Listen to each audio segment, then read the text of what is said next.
Ethan had rejected him on the grounds that they were both alphas. It was a clean, logical reason, a wall built of genetic certainty. So when he saw Leo at the clinic the next day during a grueling overtime shift, the wall crumbled. He overheard the request, delivered in a voice stripped of all its usual fire. Leo was asking the attending physician to terminate the pregnancy and schedule a surgery to have his scent glands removed. Ethan's steps faltered in the hallway. He pushed open the door to the examination room and found Leo sitting on the edge of the bed, facing away from him. The man who was always a whirlwind of sharp gestures and confident energy now looked small. He turned his head away quickly, but not before Ethan saw the damp tracks on his temples. He'd been crying.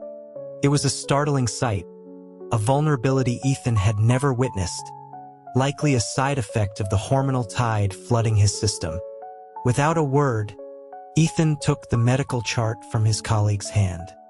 He then closed the distance to the bed, his fingers wrapping around Leo's wrist. The grip was firm, unyielding. Leo began to struggle as Ethan pulled him toward the door, his attempts to break free surprisingly strong but ultimately futile against Ethan's steady hold. The elevator ride down was a silent battle. Leo's protests about being kidnapped and his threats to report Ethan to the hospital board were met with a calm impassivity. Ethan simply pulled out his phone and typed a number into the keypad. He then looked at Leo, his expression unreadable, and asked if he had his ID. Leo instinctively covered his pocket and turned away. Ethan nodded slowly, as if confirming something to himself. He knew Leo had forgotten his wallet. The doors chimed open onto the subterranean level of the parking garage, and the call finally connected. Ethan spoke into the phone, informing someone that he would be an hour late and that they should proceed without him.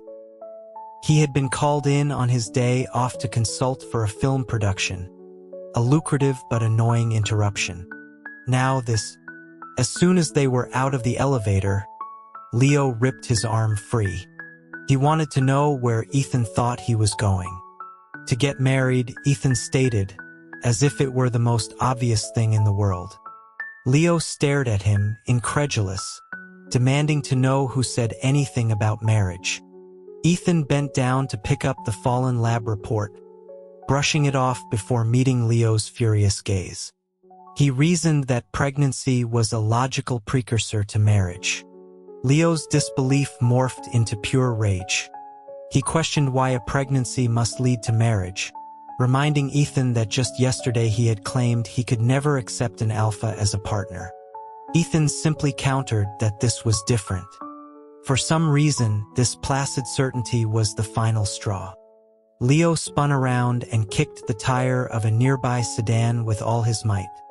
He pointed an accusatory finger at Ethan, his voice cracking with a torrent of expletives, calling him a heartless bastard who only cared now that a child was involved. He swore that he would rather die on an operating table than marry him. Ethan knew from experience that Leo's tirades could last for the better part of an hour. He also knew there was a quicker way to end them. He glanced at his watch, then took a deliberate step forward, cupped the back of Leo's head, and pulled him into a deep, breath-stealing kiss. It was long and overwhelming, and when it was over, Leo was silent. He stood with his back to Ethan, his hand covering his mouth, but the flush creeping up his neck was a clear betrayal of his composure. Ethan asked him again if he would marry him. Leo didn't answer, but he opened the passenger door of Ethan's car and slammed it shut behind him. They had met at a friend's wedding. Leo was the best man, impossibly handsome in a tailored white suit. By the end of the night, his pockets were full of phone numbers. Ethan had watched him, noticing only on the fourth occasion that Leo was compulsively chewing ice cubes. He approached and handed him a business card. Leo took it with a dismissive glance, a smirk playing on his lips as he remarked that even handsome men used such old-fashioned ways to hit on people. Ethan didn't respond. Instead, his gaze dropped to Leo's hands, his doctor's eyes noting the pale nail beds. After a moment he spoke, his voice low. He told him he likely had iron deficiency anemia and, as a doctor at a private clinic, he could help. The smile on Leo's face froze. He sized Ethan up, a flicker of something unreadable in his eyes, before scoffing that it was a clever, calculated move. A friend called Ethan's name then, and he nodded a goodbye, leaving for the exit.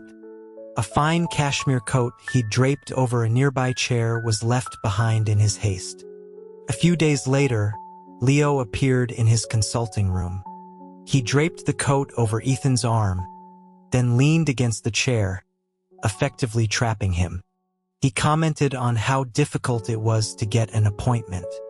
Ethan gently placed his fingers on Leo's wrist, not to take a pulse, but as a gesture to create distance. He informed him that online remedies were unreliable and suggested he eat more red meat. Leo leaned closer, his voice a low murmur by Ethan's ear, whispering about how Ethan must like him to know he hated red meat. Ethan, maintaining his professional demeanor, scribbled a list of iron-rich foods on a notepad and replied that it was a common aversion among his patients. The warmth in Leo's expression vanished. Ethan handed him back his ID card, the photo showing a younger man with a buzz cut. He addressed him formally as Mr.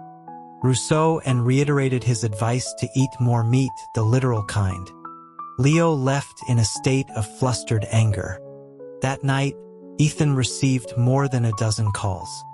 Each time he answered, there was only silence on the other end. After several more visits to the clinic and nights filled with silent phone calls, the pattern was finally broken. A bartender called, asking if he was a friend of Leo Rousseau, who was too drunk to get home. That night, their volatile chemistry finally combusted. Felt in a way like Ethan's fault. So he went to apologize the next day, and it happened again. It had only been twice. Now, standing outside City Hall, Leo hesitated again. He looked at Ethan, a flicker of uncertainty in his eyes, and wondered aloud if he should tell his parents he was getting married. The question caught Ethan by surprise. Having grown up without parents, the protocol of family announcements was foreign to him. He apologized, suggesting they could reschedule, that he should properly meet Leo's parents and bring gifts. He asked what they liked. Leo stared at him for a long moment, then seized his hand, his resolve hardening. He insisted they do it today and tell them later. With the marriage certificate secured and house keys exchanged, Ethan slipped back into doctor mode. He reminded Leo that his anemia wasn't fully resolved, and that he needed proper nutrition now more than ever. He said he'd buy groceries on his way home from the hospital and told Leo to text him any requests. He asked where Leo was headed. Leo's expression soured instantly, his face clouding over with a deep-seated resentment. He clenched his jaw. Ethan, misinterpreting the shift, asked if his stomach was bothering him. The question was a mistake. Leo shoved him, not hard, but with frustration, cursing that all Ethan cared about was his stomach. Then he hailed a taxi and was gone, leaving Ethan standing alone on the sidewalk. Ethan had been a doctor for years. He dealt with expectant parents, but caring for a pregnant man, a pregnant alpha no less, was entirely new territory. Back at the hospital, he didn't go to the chief's office. Instead, he made a detour to the obstetrics department to review literature on spousal care and inquire about foods that could help stabilize mood during pregnancy. He knew this was difficult, especially for an alpha who had never experienced such a biological upheaval. His colleague, buried in a research paper, Riley told him to go home and spend time with his husband. After the film crew consultation was over, Ethan requested to take all of his accrued vacation time, 5 years' worth. The chief of staff balked, complaining that Ethan was their top doctor and that the hospital was too busy. He begged him to reconsider. Ethan walked over to the desk, took a pen and a sheet of paper, and wrote 2 lines under the heading resignation letter. "I quit." Signed, Ethan Cole. He reminded the chief that he'd made the same empty promises about the hospital being busy for 5 years straight. The older man, his few remaining hairs seemingly shrinking in number from the stress, relented. He agreed to the leave, but only after Ethan finished his 2-month commitment to the film production. Ethan reluctantly agreed. When he got home, he found Leo asleep at the desk, surrounded by Ethan's old medical textbooks from college. He was clearly trying to understand how an alpha could conceive. Ethan took off his coat and gently draped a red wool blanket over his shoulders. It was a Christmas gift from Leo that he'd never used. Now it was being returned to its owner. He moved to the kitchen, his movements as quiet as possible in the open-plan loft. The apartment had been designed for a single person, with only the bathroom enclosed by 4 walls. As the beef stew began to simmer, its rich aroma filled the space. He turned to see Leo propped up on the kitchen island, watching him with sleepy eyes. He asked what smelled so good. Ethan listed the menu: beef and tomato stew, sautéed broccoli, and a spinach soup. Leo murmured that he loved bean sprouts. Ethan nodded, promising to make them tomorrow. They sat opposite each other at the small dining table, the air thick with a newfound domesticity. For a moment, Ethan thought that marriage might actually be a wonderful thing. There was only one bed. Lying side by side that night, the awkwardness was palpable. Neither of them was used to sharing their space with a partner.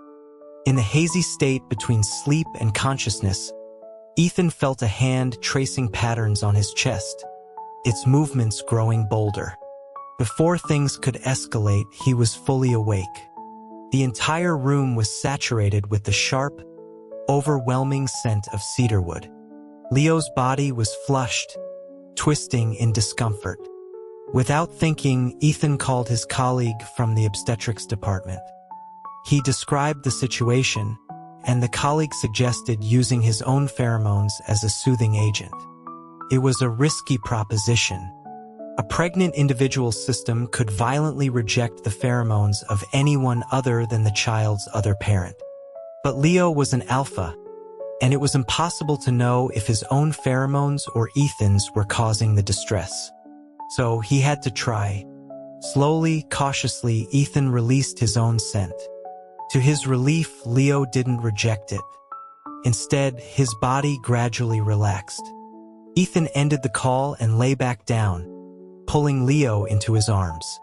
For the rest of the night, whenever Leo stirred, Ethan would press a random, placating kiss to his skin. The next day at work, he consulted with the pheromone specialists. They were baffled. Alpha pregnancy was unheard of. As a precaution, they synthesized a spray using Ethan's wormwood-scented pheromones, a common tool used to help soothe pregnant partners. But the context here felt strangely intimate and transgressive. Walking home with the small bottle in his bag, he felt an odd sense of unease. He let himself into the apartment. It was dark and silent. A quick search of the loft confirmed his fear. Leo was gone. The only comforting sign was that some of his own things were missing too. The bed still held the faint, lingering mix of their scents, cedarwood and wormwood, a doubly bitter combination. He called Leo's phone repeatedly, but each call went straight to voicemail. Finally, well after dark, the call was answered. Leo's voice was thick with sleep. Ethan, suppressing his panic and anger, asked where he was. Leo sounded almost petulant, saying he was at home, that he was hungry, and asking when Ethan was coming back. It took Ethan a moment to realize he meant his own home. He complained that Ethan's bed was too hard and that he felt like something was gnawing on his head all night. Ethan wanted to say that it wasn't gnawing, it was kissing, but he held his tongue. He sighed, grabbed his car keys, and headed out. In the elevator, he asked if Leo felt unwell in any way. Leo retorted that he was a grown man and could take care of himself. He added, with a bitter edge, that if Ethan was so worried about the child, he should try carrying it himself, then hung up. On the ride over, Ethan realized that every time he mentioned the baby or Leo's health, Leo became defensive. He was a patient who hated being a patient, a pregnant man riddled with anxiety. As a doctor, his instinct was to present facts and logic. But Leo was right, he was an adult. He knew the facts. This was about emotion, not reason, especially with his hormones in flux. As a husband, it was his job to manage the emotion. And since he was terrible at it, he called an expert for advice. Leo answered the door barefoot. His face lit up when he saw the roses and the cream cake in Ethan's hands. It was the first genuine smile he'd seen from him all day. The advice had been good. But then Ethan's gaze fell to Leo's bare feet on the cold marble floor, and he frowned. Leo rummaged in a closet for slippers, pulling out a brand new pair, the tags still attached. A robotic vacuum hummed across the floor like a metallic pet. The apartment was a two-story loft with vast windows overlooking a canopy of trees. The entire space was saturated with Leo's cedarwood scent. Biologically, alphas were supposed to be repelled by a rival's pheromones. Psychologically, Ethan couldn't help but be drawn back to the nights they'd spent tangled in that very scent. His instincts and his emotions were at war. He noticed the bare nape of Leo's neck. He asked him where his suppressant patch was. Leo gestured around the expansive apartment, asking derisively if Ethan wore a patch in his own home. Ethan nodded without hesitation. Leo clapped his hands in mock applause, calling him a model citizen. Then his mood shifted again. He held up the vase of roses he'd just arranged and smiled, asking if it was beautiful. It was impossible to stay angry with him. Through the latticework of petals and leaves, Ethan saw his smiling face and agreed that it was. As Leo stepped over the robotic vacuum to fuss with the cake, he wondered aloud how Ethan knew mango was his favorite. He said it proved Ethan liked him to know such a detail. Ethan watched his back for a long moment before his patience wore out. He strode forward, lifted Leo over his shoulder, and deposited him onto the sofa. Leo tried to scramble away, but Ethan snatched the ribbon from the cake box and, with the practiced speed of a surgeon, tied his hands securely.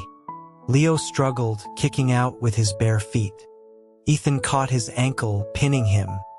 Leo cursed at him, yelling that he was a beast, that he was carrying his child, and challenged him to a fair fight.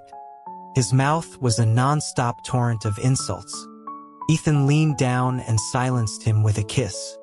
It was brief and light, but it stunned Leo into silence. In that moment of stillness, Ethan slipped a pair of socks onto his feet, followed by the slippers. He told him that for a grown man, his self-care was appalling. He untied the ribbon and gave him a gentle pat on his rear. Leo remained quiet for the rest of the evening. Even when Ethan served his favorite dish of bean sprouts for dinner, he barely ate, just pushed the rice around his bowl. Finally, he put down his chopsticks and looked at Ethan. He asked him to come with him to his parents' house tomorrow. Ethan replied that he had to work. The disappointment on Leo's face was acute, but he didn't get angry. On Saturday, Ethan amended. He told him they would go shopping for gifts in the morning and visit his parents in the afternoon. Leo's face broke into a wide, relieved grin. He had always been easy to placate. That night in bed was even more restless. Before midnight, Leo had draped himself over Ethan. his teeth gnawing at the suppressant patch on Ethan's neck until it was torn away.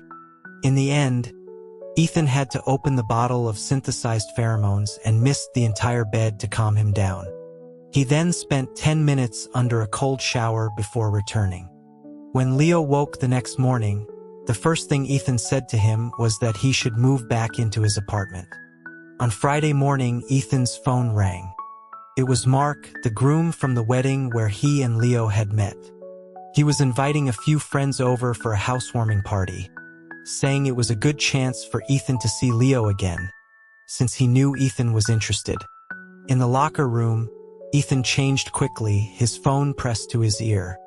Taped to the inside of his locker door was a grainy, blown-up copy of Leo's ID photo.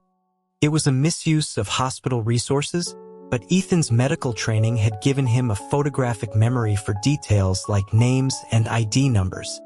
He peeled the old photo off and replaced it with a new one he'd taken a few nights ago. A candid shot of Leo during a video conference, looking serious in glasses and a tie, while secretly trying to kick off his socks under the table. He asked Mark casually if Leo wasn't more interested in Omegas. Mark admitted that Leo had said he preferred them, but urged Ethan to take a chance. He offered to introduce Ethan to other Omegas if it didn't work out. Ethan gave a non-committal answer and hung up. He remembered a night weeks ago, picking up a drunk Leo from a bar. Leo had leaned against him and slurred that Omegas were better, that wormwood tasted awful. That was the night Ethan had decided to give up. If it weren't for this child, he would have let it go. He received another call from Mark on his way home that evening. Mark sounded apologetic. He said he'd mentioned to Leo that he was trying to set them both up with people, and Leo had gotten furious and blocked his number. He was sorry for messing things up. Ethan wasn't overly concerned at first. Leo's moods had been volatile for weeks. But when he arrived home, the apartment was empty again. The marriage certificate lay on the floor in pieces. Even the bottle of pheromone spray was left behind. He checked Leo's apartment and his office. Nothing. His calls were blocked. His texts went unanswered. He was blocked on every platform. He mobilized their friends to check all of Leo's usual spots. At 3 a.m, just as he was walking into a police station to file a missing person report, his phone rang with a familiar number. It was a bar owner, telling him that his friend had passed out on his doorstep. He found Leo in the back office, clutching a bottle of absinthe, muttering curses about a no-good bastard. The owner explained that Leo had been hiding out at a new karaoke bar down the street to avoid being found. Ethan took the bottle, hoisted Leo onto his back, and carried him home. Leo kept cursing until his brain could no longer form coherent sentences and he was just repeating the word bastard. Back at the apartment, Ethan changed him into clean clothes and put him to bed. He was on the phone with his obstetrics colleague, discussing the potential risks of alcohol consumption, when the colleague mentioned something else. Leo had been to the hospital that afternoon, asking about the legal deadline for terminating a pregnancy. He had warned Ethan that Leo's emotional state was precarious and that they needed to talk. When Ethan brought the rehydration drink to the bedroom, Leo was already awake. He was pulling his damp clothes out of the washing machine, determined to leave. Ethan grabbed his wrist, but Leo flung his arm off. He tried to lift him, but Leo's body went rigid as a board. He tried to embrace him, and Leo kicked him hard in the gut. The pain made him double over, and as he knelt on the floor, Leo turned and walked toward the door. Ethan called his name, his voice loud and strained, asking him what he really wanted. Leo paused but didn't turn around. His voice was cold and sharp. "Ethan," he said, "let's get a divorce. I don't want this child." Ethan pushed himself up, leaning against the wall for support. He asked for a reason. Leo replied that he didn't like children, and he didn't like Ethan. He accused Ethan of only being with him because of the pregnancy, of being trapped with someone he didn't want. He threw Mark's offer of an Omega in his face, listing all the ways an Omega would be better, easier. A bitter taste filled Ethan's mouth. He asked about his promise to meet his parents. Leo dismissed it, saying that was then, and this was now. He pulled a CR card from his wallet and slid it onto the counter. "This is for your trouble," he said. As his fingers left the card, Ethan seized his wrist and pulled him into an embrace. He told him that none of those things, the bare feet, the picky eating, were reasons to leave. "Admit it, Leo," he whispered. "You're just jealous." Leo's fists were clenched between their chests. He denied it, insisting he didn't like him. Ethan just hummed in agreement. "I'm the one who likes you," he said, tightening his grip. Leo froze for a second, then buried his face in Ethan's shoulder. Within moments, the fabric was damp with his tears. He sobbed that Ethan was only saying that because of the baby. Ethan held him, gently explaining that he'd lost his own parents so young that the concept of family was abstract to him. A child, before it was born, was a concept, a forming embryo, not something to love in itself. "But you are," Ethan said, looking into his red-rimmed eyes. "You're worth it. And I'm sorry I didn't make you feel secure when you needed it most." This only made Leo cry harder. With Leo still tucked against his chest, Ethan called Mark and put him on speakerphone, letting him hear as he cleared up the entire misunderstanding. When he hung up, Leo was tracing patterns on his earlobe. Ethan caught his hand and pinned it behind his back. "You'll get in trouble if you keep that up," he warned playfully. Leo, his voice muffled, replied that he wasn't scared, that he was pregnant and untouchable. Ethan chuckled, tilted his chin up, and gave him a soft peck on the lips. "See?" he said. "Trouble."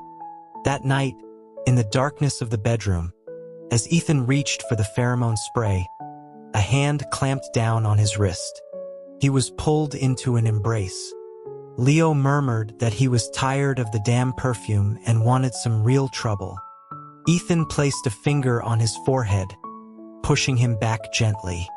He reminded him that he was pregnant and needed to rest.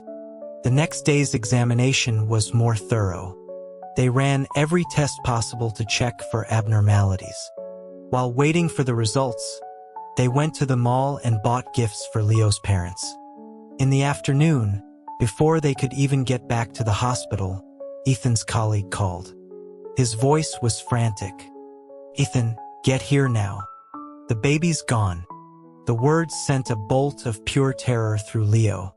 They rushed to the hospital, only to discover the truth after reviewing the full panel of results. It had been a misdiagnosis. Leo had never been pregnant. His body was in a state of chaos, hormones, pheromones, and HCG levels were all haywire, but it wasn't because of a fetus. The specialists concluded he was suffering from a new, unclassified pheromonal dysregulation syndrome.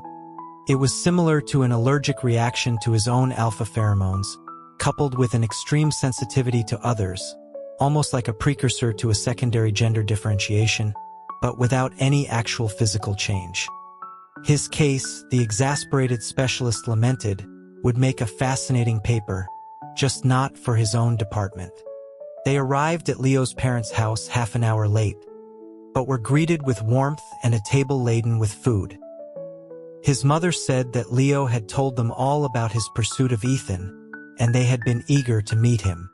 She apologized if their enthusiasm was overwhelming. Ethan glanced at Leo. His pursuit? Those hundreds of silent phone calls felt more like a campaign of harassment. He preferred to think of their love as a mutual seduction. Leo just grinned and put a piece of pork on his plate. Ethan swapped it for a pile of sautéed bean sprouts. It was only after tasting his mother's cooking that he understood Leo's obsession. Her vegetables were more delicious than any meat. On the way out, she packed them a large bag of sprouts, enough to last for weeks. That night, lying in bed, Leo was restless. Ethan found him staring blankly at the ceiling. He decided to take a shower. The bathroom was filled with steam. He was rinsing his hair when the door opened. Leo stood there, a wicked grin on his face, and lunged for him. He shut off the water and kissed him deeply. The steam made it hard to breathe. Ethan gripped his waist and pulled him away, reminding him that the doctor had warned against intense pheromonal fluctuations. But Leo's breathy pants filled the small space, and as he looked up, his eyes were hazy with desire. No one could have resisted that look. Ethan quickly rinsed his hair and led him back to the bedroom. The sprawling city lights glittered outside the floor-to-ceiling windows. Leo turned to him and smiled. "My windows are bigger," he said. Ethan's reply was another, more ferocious kiss. The wedding was planned a month later, prompted by a reminder from Leo's parents. The child was gone, but the honeymoon was still on. For the guest list, they cast a wide net, sending out invitations with a note. Blessings welcome, but no gifts required. The effect was staggering. The venue was packed with Leo's employees and clients, Ethan's colleagues and former patients. They exchanged rings, frail silver hoops meant to bind two lives. Later, on the dance floor, Leo nudged him and pointed to a man at the buffet table, furtively eating petals off the floral arrangements. He asked if that was also a symptom of some disease. Ethan glanced over and said someone would handle it. Leo seemed surprised. He asked why Ethan wasn't intervening, citing his supposed occupational hazard of diagnosing strangers. He stopped, a look of dawning realization on his face. "You were after me from the very beginning, weren't you?" Ethan smiled and kissed him lightly. "One is always drawn to beautiful things. And I said from the start that you liked me," Leo retorted, "but you wouldn't admit it." Ethan drew him closer, his lips hovering an inch from Leo's. "I never denied it," he murmured, and then he closed the distance. Above them, the night sky erupted in a silent, brilliant cascade of light.